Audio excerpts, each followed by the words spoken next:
Welcome to the Counselling Tutor Podcast, the must-listen-to podcast for students of counselling and psychotherapy. Here are your hosts, Rory Lees-Oakes and Ken Kelly.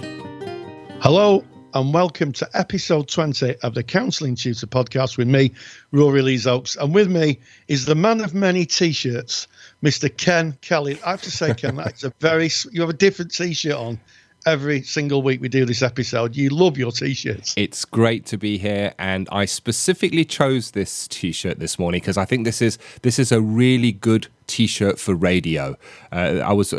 You've heard people that have been told they have a face for radio. I have T-shirts for radio. So I'm wearing this, and I'd love to hear all of your comments listening to this of what you think of my T-shirt on the Facebook page. And we've got to stop messing around because we've got a serious show, haven't we, Rory? We have, Tim. Absolutely action-packed today. We're going to be kicking off by speaking about quite a controversial subject in counselling and psychotherapy, and that is the receiving of gifts from clients.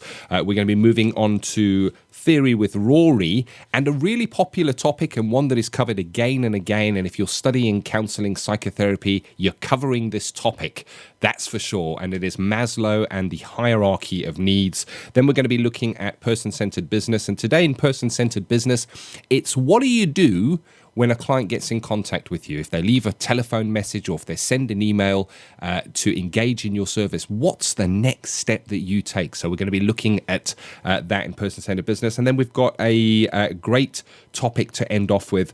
We're going to be speaking about placements because we're coming to that time of year, especially our level 4s, second year. You're going to be either putting your toes into placement if you're in second year level 4, or you're about to put your toes into placement. So we'll be running over some of the pros, the cons, some of Rory's best tips on finding placements, what's to say at interviews. It's a great topic and really timeous at the moment. Of course, if you're not there on your journey at the moment, listen anyway, because there's some really good stuff there.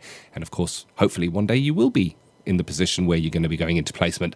But right back to the beginning, speaking of gifts, have you ever had any gifts, Rory?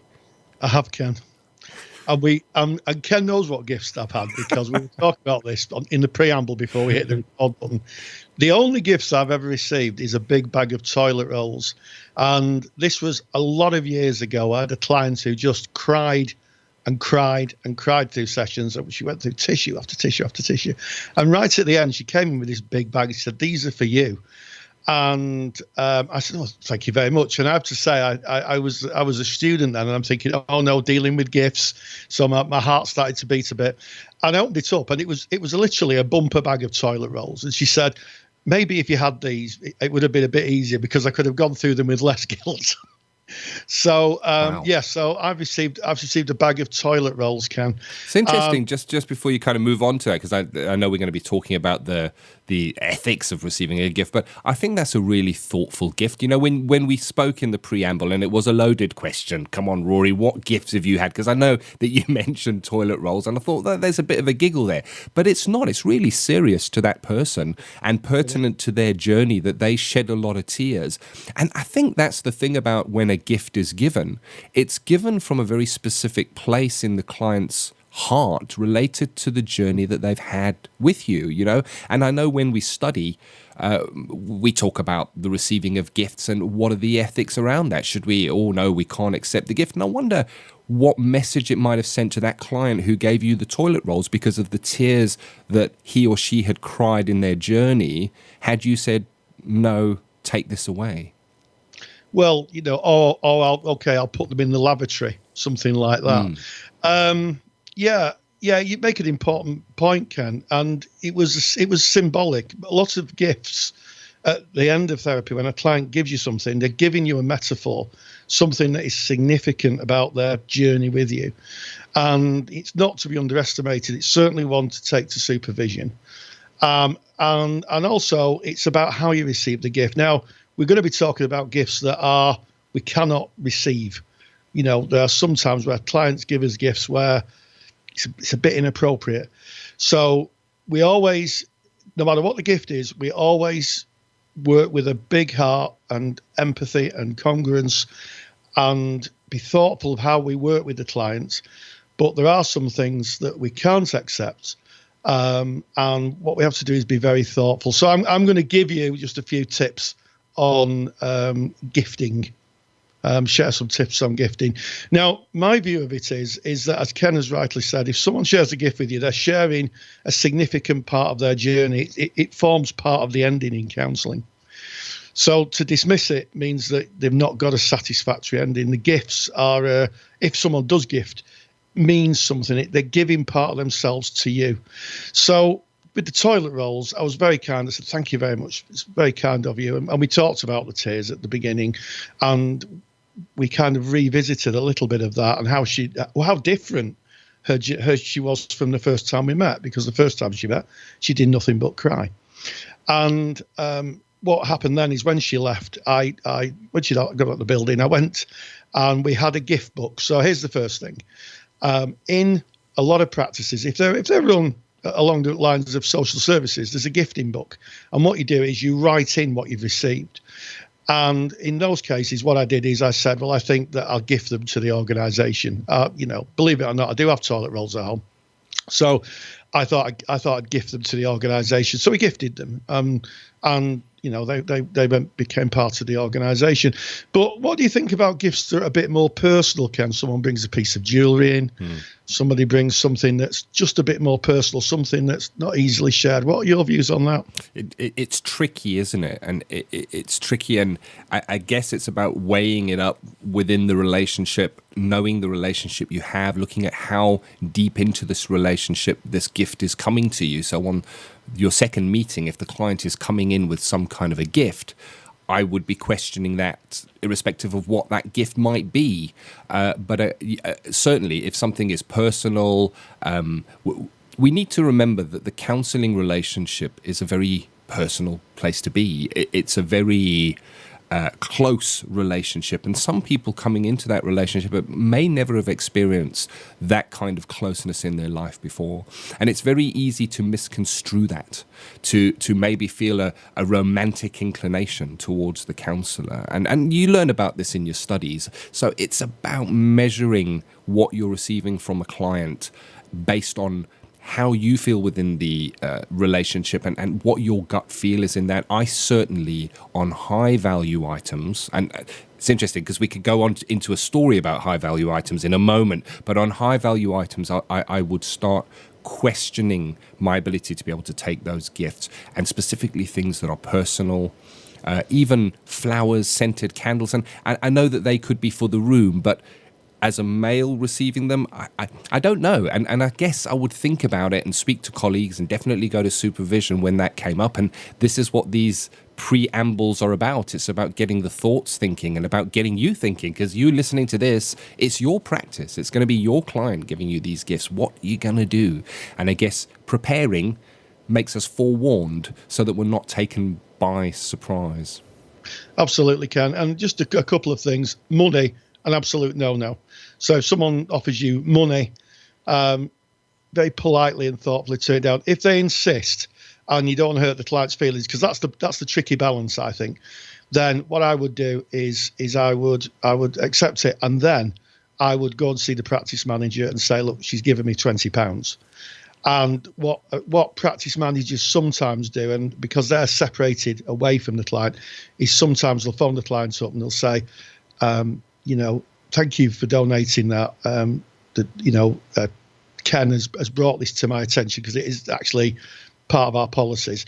And usually what happens is there's a couple of things. Either they could give it to the client back. If the client doesn't want it, then it goes into the organisation. But let me share a story about perspective, Ken. Perspective. Many years ago, I was sat in a business meeting, because I used to be in business before I became a counsellor, and I got chatting to a guy, and he had a lovely Rolex Submariner watch, and they're eye-bogglingly expensive. And I said, I like your watch. And he said, it was a gift. And I said, a gift? And he said, yes. And I said, I gave you a Rolex watch. And he said, the Sultan of Brunei. And I said, what, personally? He said, well, not quite. He worked for the Sultan of Brunei. Not quite sure what he did, but he worked for the Sultan of Brunei. And at the end of his term working over in the Brunei state, Sultan of Brunei's personal assistant would come literally with a big box full of hugely eye-wateringly expensive watches and give them out. And he got a Rolex wristwatch. And I said, well, that's really generous of him. And he laughed out loud and he said, do you know how much the Sultan of Brunei is worth? I had no idea. He said, billions. He said, it's the equivalent of me giving you a chewing gum in terms of cost. And it's like, he said, it's very kind of him. He said, we don't want to knock the Sultan of Brunei. He didn't have to give, a Rolex watch to everybody. But he said, it made me think about scale. So again, if you get someone who's clearly poor offers you their car, there's a difficulty there. But if you get someone who offers you a gift and, they're obviously quite wealthy, then you need to think about, well, is it appropriate for me to have it? My view is I'm not very comfortable with gifting, to be honest. And if I get a gift when I've worked in agencies, I've passed them on. And as a student, you really have to. But it's an interesting thought about scale, and I know you were going to kind of comment about that as well, Ken. It was exactly that, and I was gonna egg you on to share the Rolex story with us, because it puts a perspective on that. And I just want to go back to money for a second. I agree with you 100% that money is a no-no, and anything that has a monetary value, high monetary value, like timeshare, go and stay in my timeshare for a week, or any of those kind of things, you need to be really careful and think to yourself, what might this look like if this was looked at by a third party who didn't understand and was looking at it from an outside perspective? What would happen if a complaint was laid and then the gift was brought up in that? And it's to ask yourself those questions. And similarly to yourself, Rory, I remember specifically when studying and when we looked at this, I decided, the safest way for me, I will not accept gifts. I will make it very clear. I will outline it in my contract and say I don't accept gifts. And when I went into private practice, I didn't put that in my contract, and I don't know, maybe I forgot. And then I've had a number of gifts, from cards to little books where the client will put an inscription there. I've had a DVD of a client that believed that their journey kind of was reflected in this DVD, and we shared something special that was given to me. And I changed my perspective slightly in that when the client, and it's back, I guess, to the toilet roll story, when the client is giving something, they're giving part of their self, and we're accepting that client, we're accepting the whole of them, and it's very precious for them, and they've put some thought into that before giving it. So I accept it graciously as it is given, graciously, but always with the helicopter, as you call it, Rory. You're there in the room with the client, but above the relationship within the room, there's the helicopter, the professional counsellor who's looking down on this with the one eye going and evaluating the situation. And it's for you to decide. You're listening to this, it's your practice. How do you feel about gifting? Get together with your group at your learning institution and get this question going, get this topic going. It's a hotly debated topic.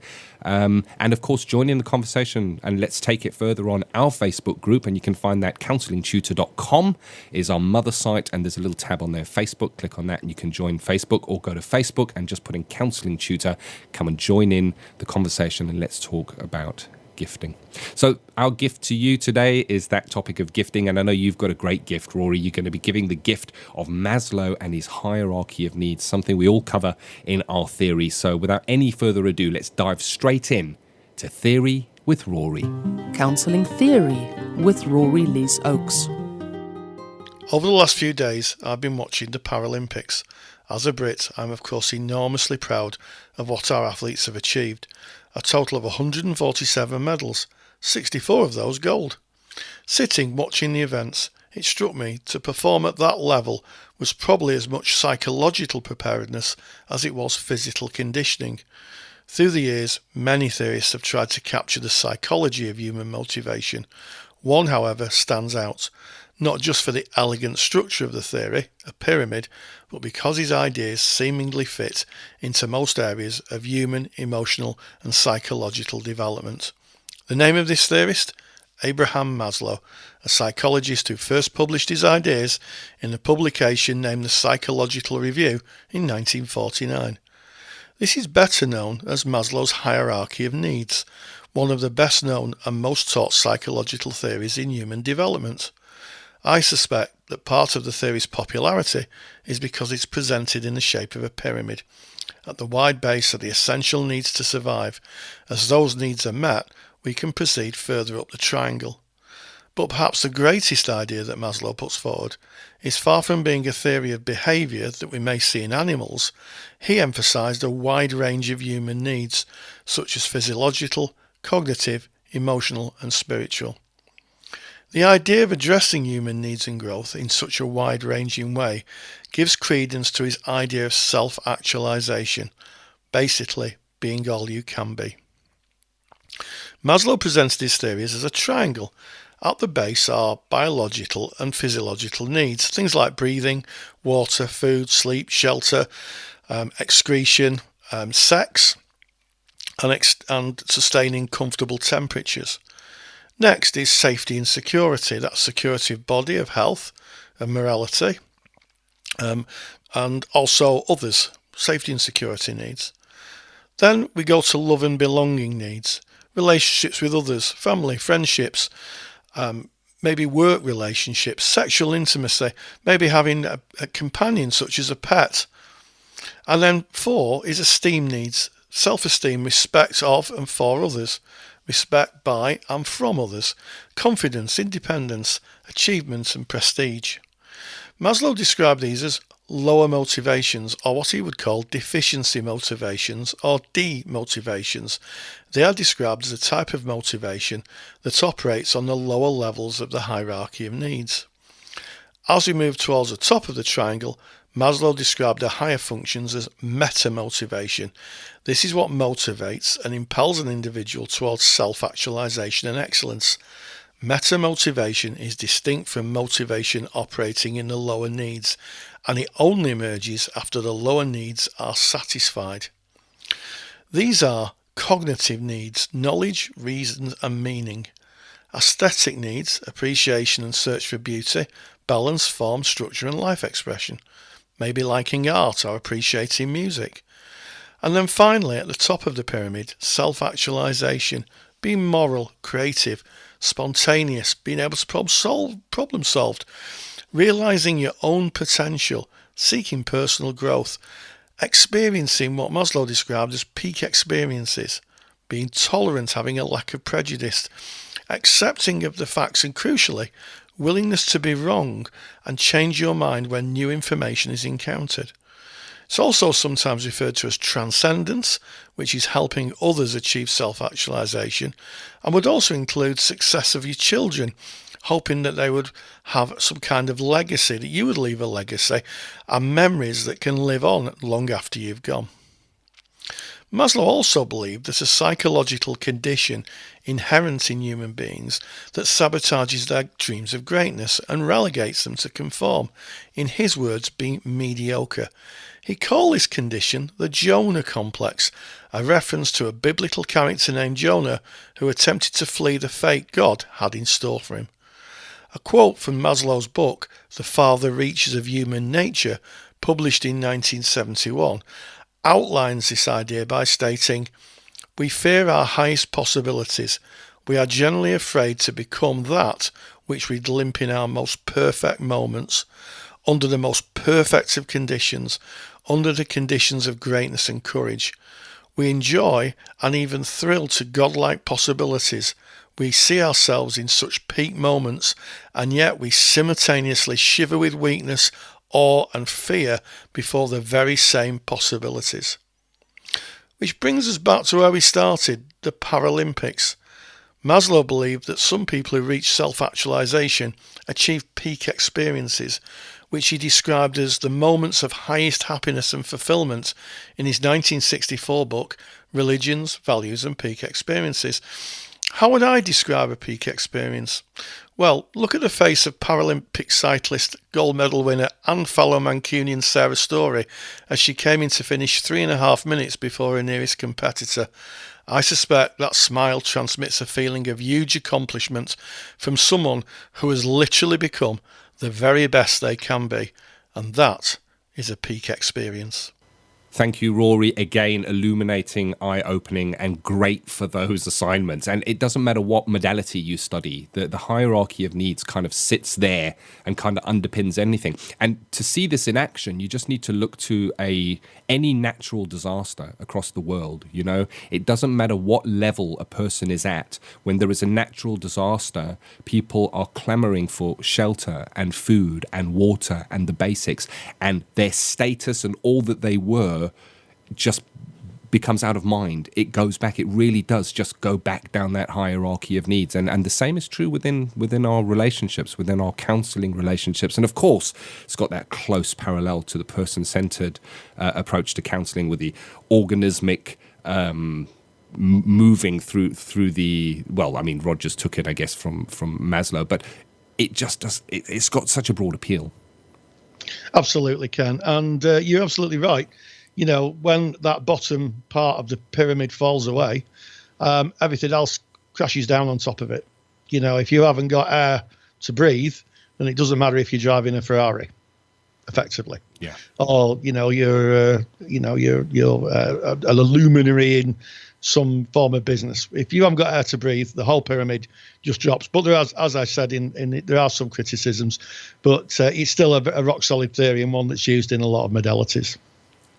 So I guess we're moving now on to person-centered business. And today I wanted to look at something that has been a pet peeve for me. So what it is part of my student journey was I needed to get my own private counselling as part of the deal, and the awarding body needed a certain amount of hours. So I looked around and I contacted a number of counsellors that I found online, that I found through counselling listing sites. And I was really surprised at the response that I got and how they communicated their services back, or how they didn't even get back to me. And I wondered how that might feel for a vulnerable client reaching out to a counsellor and maybe sending an email about it. I just see them as being in a really difficult place when maybe sending that email and to not hear anything back. Wow, it really surprised me.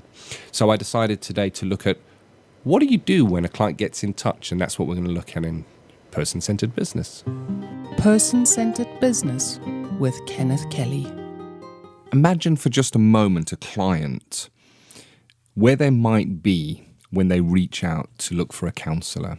So often a person is at the end of their tether. They're at that point where they feel that they just can't go on. Maybe they feel a failure. Maybe they feel, you know what, I can't make this on my own. I have to reach out.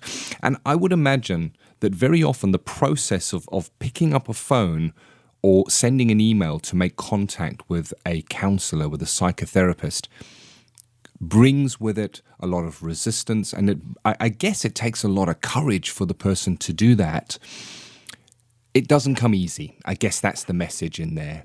So for them to reach out, to put that hand into the darkness, to reach out to another human being and say, I need help, and then for the response on that to be nothing. Silence, where that person is not even recognized. For me, that is a great tragedy. And what I'm talking about today in Person-Centered Business is the way that we communicate with our clients once they get in touch with us. So I'm going to be covering two main areas today. The one is email and the other one is telephone, because I guess that's probably the most common routes to contacting us that we're going to find in practice. But this goes beyond private practice. It goes into all practice. So agency, doesn't matter where you're working. It's the same principles that come into play here.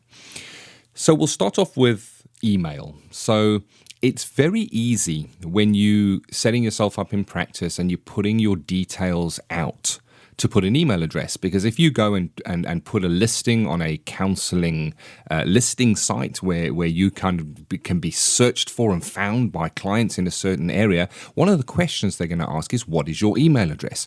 And it's worth having a think. How often do you check your email? Is email a primary method of communication for you? So it's worth being considerate of the details that you're putting out there in the first place. So if you are putting an email address out, that needs to be an email address address that is serviced, an email address that you look at maybe on a daily basis.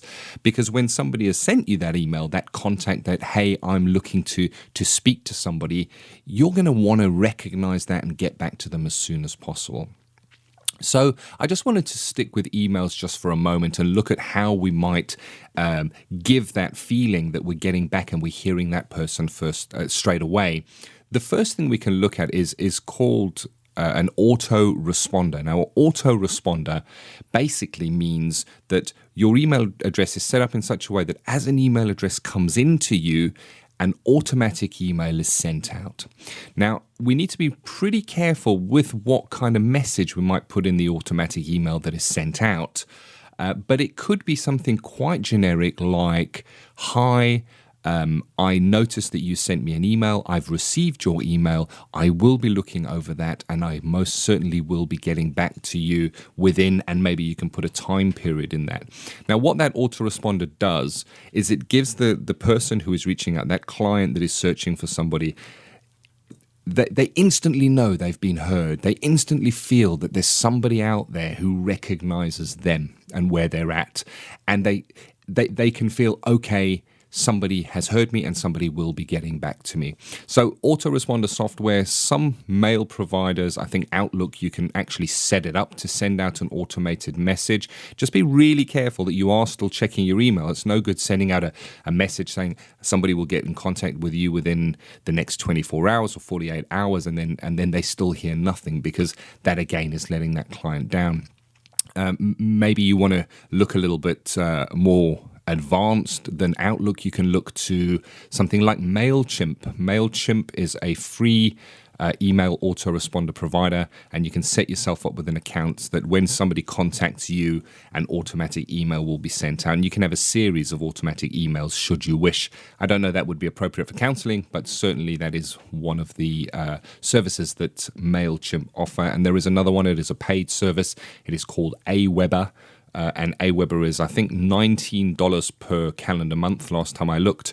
And they're a pretty robust autoresponder system. And you're also able to bring customization into your emails as well, in terms of having a really professional signature. Maybe you want to put your picture in your email. And I guess by putting a picture in your email, the client can see who you are, and it gives them a feeling of who is getting back to them. So let's say that we've gone through the process of having an autoresponder, something that's been sent to the client to say, hey, I hear you and I will be getting back to you. You then have a look at your email, because you're checking that on a regular basis because your email address is out there and you know that clients potentially will be contacting you on that. What is it that we write back to a client? What is it we write in those early days? Well, sometimes when a client is contacting you, they may choose to give a little bit of the narrative, a little bit of the story of what it is that they're struggling with. And if that is the case, what is very, very helpful is to just reflect back that you've heard that. Just a basic reflection that you use in your counseling skills. So if they have come with you saying, you know, I'm going through a terrible breakup in my life at the moment, and I feel that I can't go on, this is really, really dark, and I just wanted to speak to somebody about it, you might reflect back. It sounds like a really heavy time for you. You've got the breakup going on and you're reaching out, and I acknowledge your courage in sending that email, and I would welcome the opportunity to meet with you. So you're not giving any guidance, advice, which we don't as counselors anyway, but you're not going into the material. You're just saying, hey, I hear you and I hear the weight of the material that you're bringing. So in your mail that you might be sending out, you would be suggesting what your availability is, what area you are based in, so that you're kind of geographically placing yourself.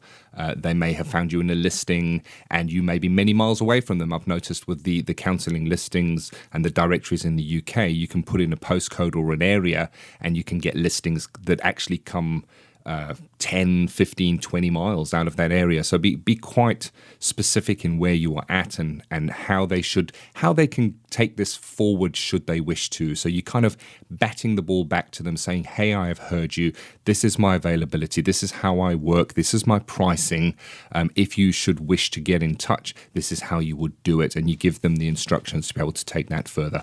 The main message there is that they get a reply. And again, I go back to when I was a student and I was looking for to do my therapeutic hours that I needed to do for my awarding body. I contacted a number of counsellors, and I was truly surprised at how many of them didn't bother to get back to me, and we're talking many, many, many years later, and I still haven't heard from them. Just no reply at all. And I think that is so sad in what we do. So the other way that a client potentially may choose to contact us is via telephone, and that can be via a text message, but more often it may be a actual telephone call. I certainly have had text messages, and when I receive a text message, I would do the same as I would do with an email, in kind of just get back to them via text, via their chosen communication method, saying, I hear you, and I would try and get that into an email conversation or a telephone conversation, because text messages, by their very nature, are very short little bites of information. So I do try to move the potential client from a text to a telephone call or an email. So I'm going to focus more on telephone. Once again, we've got to be in the frame of reference of that client when they pick up that phone. It could have taken immense courage for them to pick it up and dial those numbers. If they get no answer, how might that leave them? And it may well be you're in practice. You can't answer the phone at that time. You're busy with something else. We can't always be there 24/7 available to answer our phones. But if you're not there, is there an opportunity to set up an answer machine? And once again, an answer machine that's going to respectfully acknowledge that the client is calling. Maybe suggest, I'm not available to take your call right now. However, I recognize that you have taken your time to call, and I really would like to speak to you. And I would welcome if you could maybe leave a very short message just with your number that I can phone you back on, or if you prefer I don't phone you back, maybe an email address that I could contact you on. Whatever your preferred method of contact is, after the beep, and I will be happy to get back to you. So at least you're there to catch the client as they've made that first step. Once again, of course, once you have them on the telephone, you would pretty much do the same as you would in an email. It may well be that when you speak to the client on the phone, they say, the reason I want to come and see you is, and they start giving you a little bit of material. It's not appropriate for us to work with that material, to go into any depth of that material, but we can certainly reflect back that we've heard what they are saying. We recognize the weight of that they're carrying, and that we would welcome the opportunity to have a chat with them and meet with them at a time and on a date. And of course, then you would look to your practice or your agency and look what is suitable for both of you. So there you go, a little bit about what to do after a client is looking to get into contact with you. And the main message there is we need to be there from the very first time that client tries to contact us. Even if they don't get through, even if it's to an answer machine, the relationship has started, and the client is going to value and view that relationship based on those very early connection points. So it's worth taking some time to have a think within your practice. How do you manage communications? If you are in private practice or you are in placement, how long does it take to get back to somebody? What is the process there? And if it does take a few days, because sometimes it does, has that been stated? Has that been respectfully put over so that the client understands exactly what is on offer and when they might get a call back or when they might receive an email back? So that's something for you to consider in your practice. I hope that has been helpful. Just listening to that makes me realise just how important it is. And of course, if you're a student, almost certainly your practice will give you the phone number of the client. So it's really important that when you're phoning the client from the practice's phone, never use your own, that you keep in contact, make contact. And you're absolutely right. Everything we do is in service of the client, Ken. And that initial contact, that initial voice on the phone where you're saying, yes, come and see me. Maybe we can help. So important. And it's just the beginning of the journey. Get that wrong, and you're going to leave someone in a world of upset, sadness, disappointment. So really, really useful, Ken. Indeed. And moving on now to an interesting topic and a bit of a debate here, a chat between yourself and myself, Rory. We're going to be speaking about placements. Is this that time of year, I guess. Some of you are in placement, some of you may be looking for placement, some of you may be panicking because you haven't been able to find a placement. So all things placement, and only in this last week, I was speaking to a learner who went and found themselves a placement, Rory. Boy, were they happy they'd found a placement, only to find that when they actually started really taking the steps into that placement, that it really didn't feel that it fitted for them. They felt out of place. They didn't feel it was respectful to their learning and supported of their learning, and all. It was like the rug had been pulled from under their feet, and they had to now go out and look again for a placement. So placements can be bittersweet. They can have disappointment attached to them, and I can remember my days of going out, and my very first placement, which I actually fired before I started there. But I remember going in and looking at the counselling room that had been provided, and it didn't look like it was described in the textbooks how a counselling room should be. And that's often the reality, that we get out there and it's not like it's written in the textbook, and it's not like it's discussed the ideal counselling room that we should be working in, or the ideal organisation. How can we manage those expectations and still be respectful to our own practice and to our and of course to our clients? Absolutely, Ken. And I think we have to be really realistic here. We're living in the UK in what has been termed the age of austerity, and charities who traditionally here in the UK offer placements to counsellors are getting less and less funding from our government at this point. So, they're struggling to keep going. They're wanting more donations. They're trying to, generate their own income, and some of them are finding it really tough. So, yes, these ideal environments that we see in counselling books and on films and things like that, maybe they're not going to be most ideal. I mean, I'm not talking about things here that are totally wrong, like counselling someone in a corridor or a glass panelled room. But maybe it's not a plush, luxurious Harley Street setting, shall we say. And finding placements. I'm going to share a little story with you, which is absolutely true. Many years ago, I was in a placement I worked at, which had a cafe underneath. And I was sat having my lunch, and someone walked in and spoke to a member of staff and said, "Have you got any counselling placements?" And the person said, "No." And they went. And what was slightly amusing about that was the person he spoke to was the cleaner. Wow. And not only that, it wasn't the cleaner who was employed by the organisation. So it was someone who was employed by the organisation, but not a member of staff. What I'm getting to, they spoke to the wrong person, Ken. And when you do your placements, and here's a real tip for you. If you're on a level 3 course and you really want to be a counsellor, my advice would be start looking now. Start finding out, start scoping out who you'd want to work with. Start making a list. Do some volunteering. Get to know the organisation. Volunteering is the lubricant that oils the wheels of society anyway. I volunteered for years and years and years. It really is a really important function in society. And if you do that, you're going to get a real handle on the organisations you're in contact with and working with. So that's the first tip. Start early. Don't wait until you're virtually in your second year of your course to find a placement. Start looking at placements now. Start doing that in the level 3 year, in the skills year. Start doing that year. Or if you're doing a 3-year degree, in the first year of your degree, go out and do some volunteering. You're not going to be counselling, but you might be doing some really important stuff. I started doing in my placement when I started, Ken. Can you guess? Was it making tea, Rory? Yeah. See, we're starting to find out now where this love of tea comes from. It's from that very first placement, isn't it?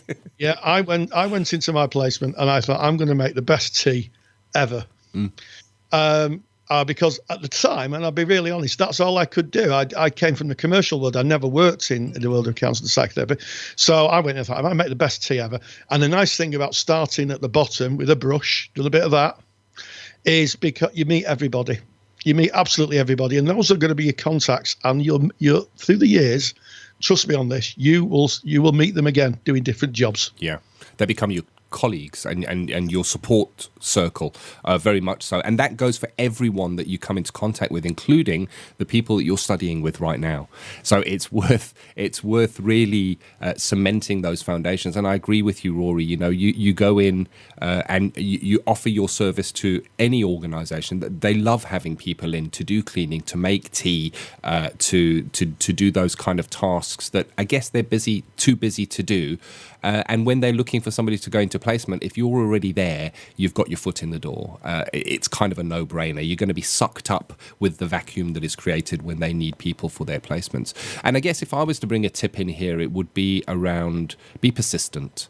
The organizations that you are contacting sometimes are underfunded. They don't have a lot of money to look at emails and man phones. They're busy and their time is very, very limited. So your email is very easily lost and not opened and not responded to. And that doesn't mean they're not interested in you.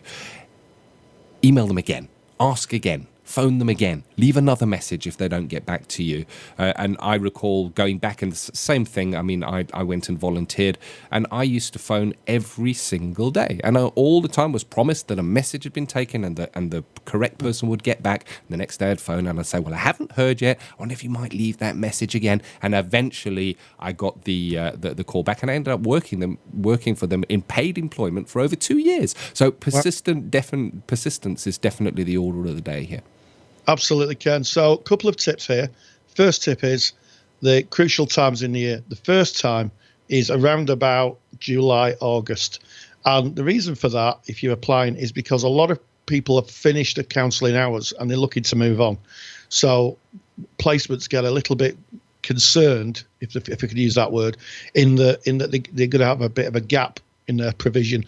So as people come to qualify, which is kind of June, July, August, there'll be people who'll be moving on. So that's the first critical space in the year.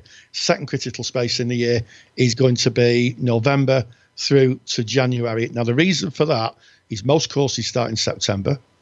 You'll do a fitness to practice module. We used to call it boot camp when I taught. And in fact, my friend Bob Cook has just sent me a boot camp thing. He does the same with his. So it's pretty universal. You get a fitness to practice, clinical competencies. And then at that point, you get a fitness to practice letter. And then the agencies work with that cycle. They work with the academic year cycle. So they know that in January, they're going to have people come in with fitness to practice letters ready to go.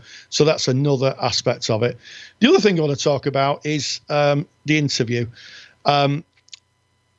If you're going for an interview, almost certainly you'll have a one-to-one interview and a group interview. And the key thing with the one-to-one interview is be yourself. If they ask you a question you don't know, say you don't know. And I've interviewed a lot of people for placements, and I was always impressed with the people who are the wisest who said, I don't know. I don't know.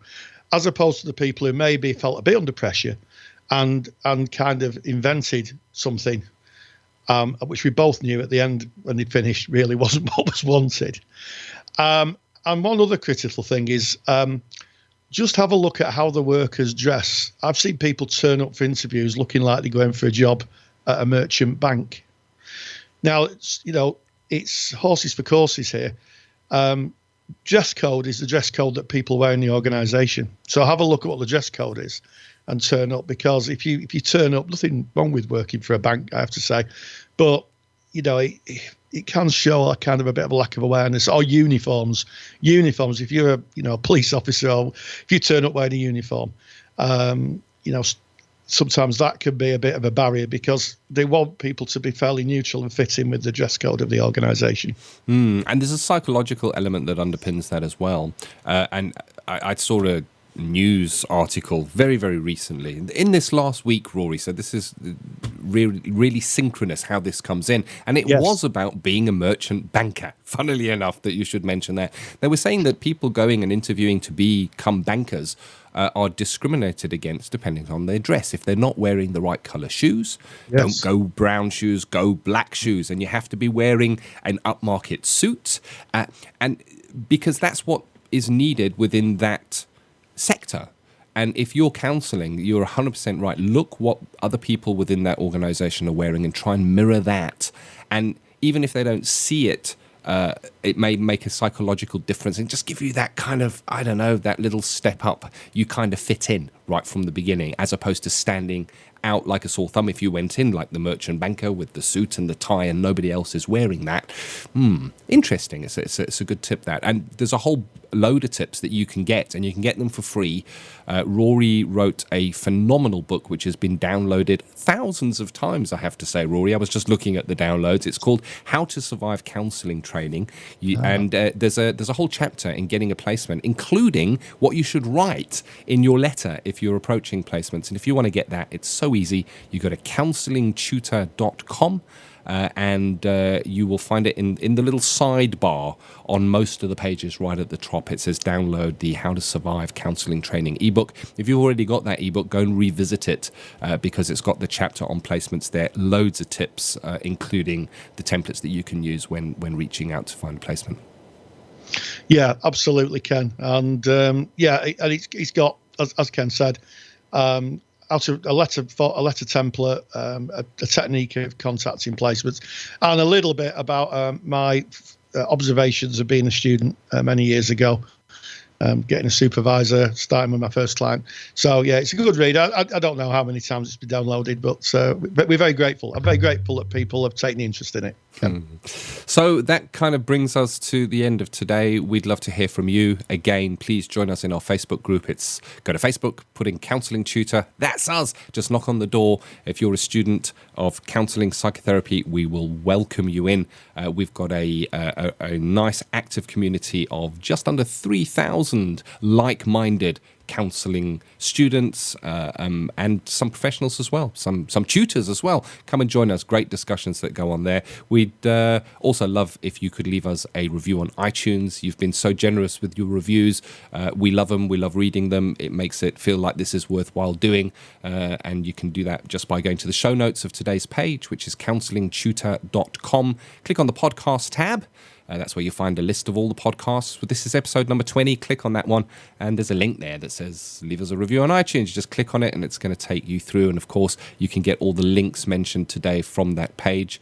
It's just been great to be here. Don't forget about our counselling study resource. It's the largest in the world, I guess, resource for students of counselling and psychotherapy, and that's easy to find. You go to counsellingtutor.com. It's on the very front page. You cannot miss it. Go and have a look at that because it really is something useful to underpin your studies. It's basically more of what you're getting right here. It's counselling theory, skills, professional practice, just said in easy to understand ways, I guess. Absolutely. So that's all from us. We're moving on. So as always, stay grounded and stay safe. Take care. Thank you for listening to the Counselling Tutor podcast. Find the show notes for this episode on our website at www.counsellingtutor.com.